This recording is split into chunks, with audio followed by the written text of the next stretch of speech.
Le crowdfunding, une nouvelle manière de financer ses rêves, son avenir, des projets, d'être crédible avec un autre monde de la finance que celui de la banque. Une nouvelle manière, oui et non, parce que nouvelle, parce que le crowdfunding, ça a toujours un peu existé. Le tout premier projet de crowdfunding qu'on avait, c'est celui de la Statue de la Liberté.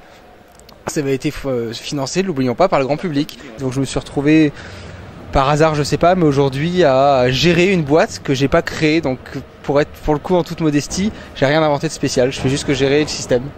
Vous amenez quoi alors ? J'ose espérer une certaine diversité dans la plateforme, c'est-à-dire qu'aujourd'hui, vous le savez, My Major Company, c'était une marque musique, et aujourd'hui on doit opérer un virage, expliquer que notre deuxième secteur d'activité, c'est celui de l'entrepreneuriat.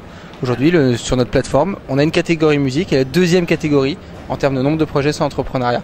Donc c'est toute une gestion d'une sorte de virage, aussi bien en termes d'accompagnement qu'en termes de communication. C'est assez impressionnant de pouvoir se dire que sur une même plateforme, on peut côtoyer toutes sortes d'histoires qui, ne l'oublions pas, sont des histoires personnelles d'entrepreneurs, donc d'entrepreneurs au sens large. Ça peut être quelqu'un qui entreprend un projet, ça peut être projet artistique évidemment. Donc j'utilise souvent l'image comme quoi les financements participatifs chez My Major Company, c'est comme venir voir un department store d'histoires personnelles, tout simplement. Et vous dites quoi aux banques ? Alors au début, on a évolué un petit peu dans le discours. Au début, on leur disait, vous voyez, il n'y a pas que la banque. Aujourd'hui, on se rend compte qu'on travaille de plus en plus avec eux pour une raison simple, c'est que le financement participatif, c'est bien quand on cherche à lever 5 à 10 000 euros.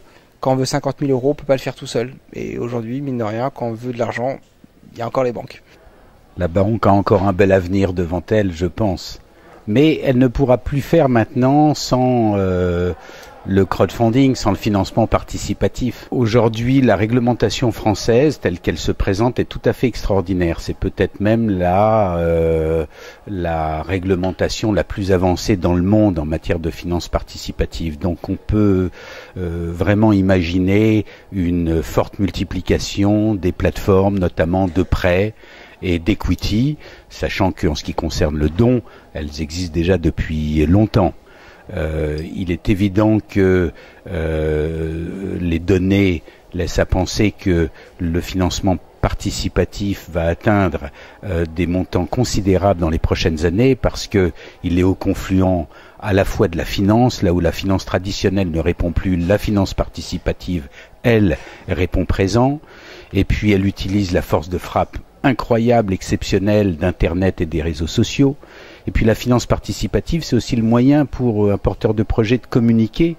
Et surtout, ce qui est important, c'est que la finance participative, si elle connaît l'engouement qu'elle a aujourd'hui, c'est parce qu'elle répond vraiment à des tendances sociétales très fortes, où les gens veulent donner du sens à leur argent, les gens veulent participer à des projets en quelque sorte par procuration. D'une façon générale, on peut s'intéresser à l'accélération. Alors, que ce soit l'accélération de l'histoire, l'accélération de la vie en société, l'accélération des rapports humains, l'accélération de tous les processus. La deuxième des choses, c'est que si on accélère aussi les risques. Donc, il y a d'une part la professionnalisation qu'on peut noter avec toutes les règles et toutes les conformités qui sont à prendre en compte. Mais deuxièmement, beaucoup plus intéressant, c'est la question de l'expertise.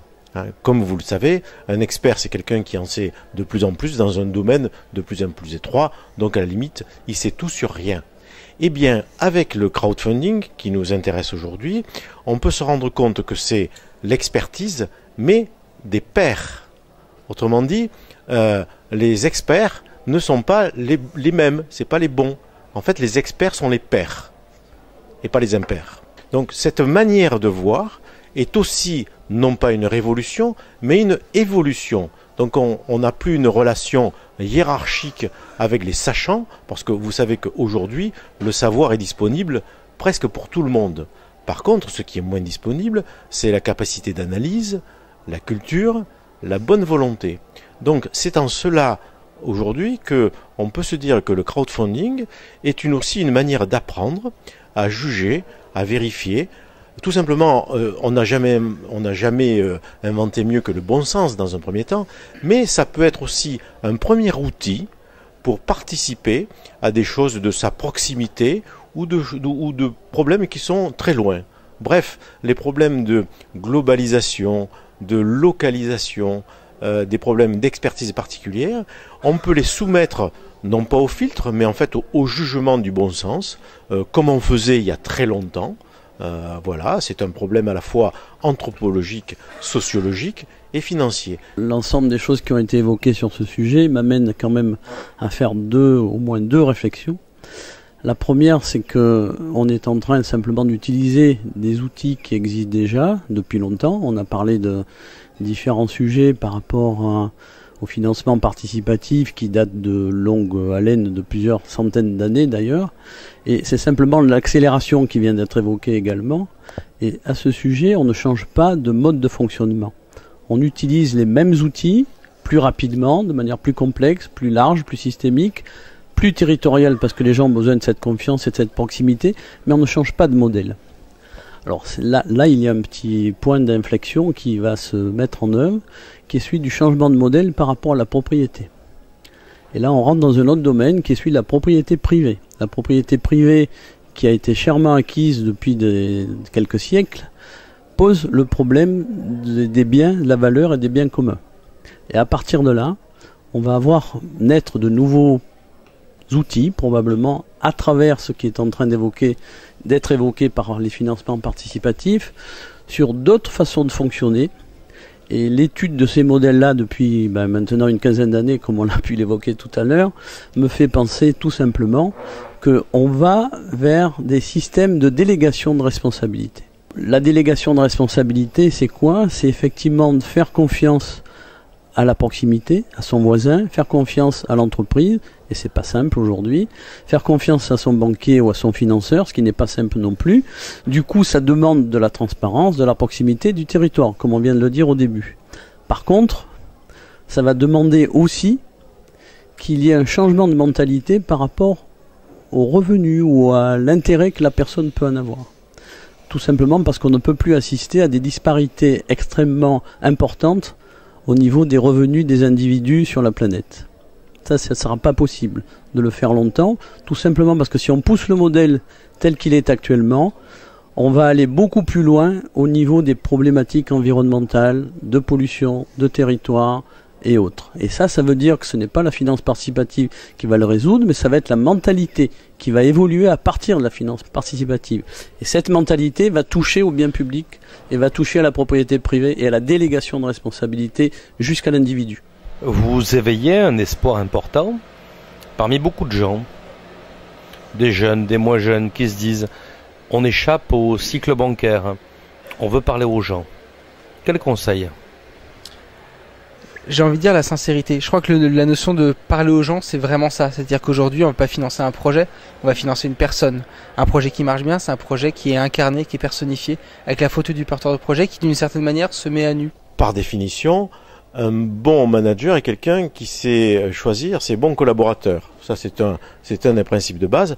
Mais effectivement, être tout seul, s'enfermer dans ses certitudes, est le meilleur moyen d'abord de perdre du temps, de perdre de l'argent, et donc savoir s'entourer, c'est pas s'enfermer dans un cercle complètement.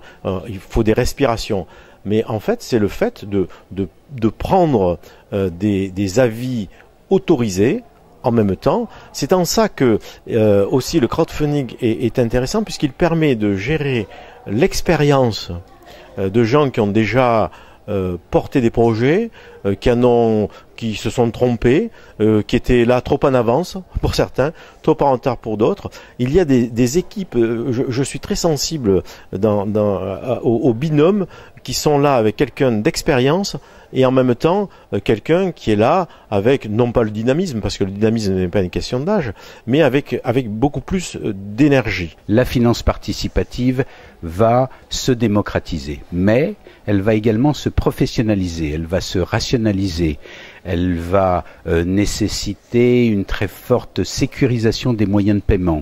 Il est évident qu'aujourd'hui, seuls survivront, seuls subsisteront ceux qui seront diminuer leurs coûts, mais également ceux qui auront, encore plus qu'avant, une véritable charte éthique dans la façon de mener les projets.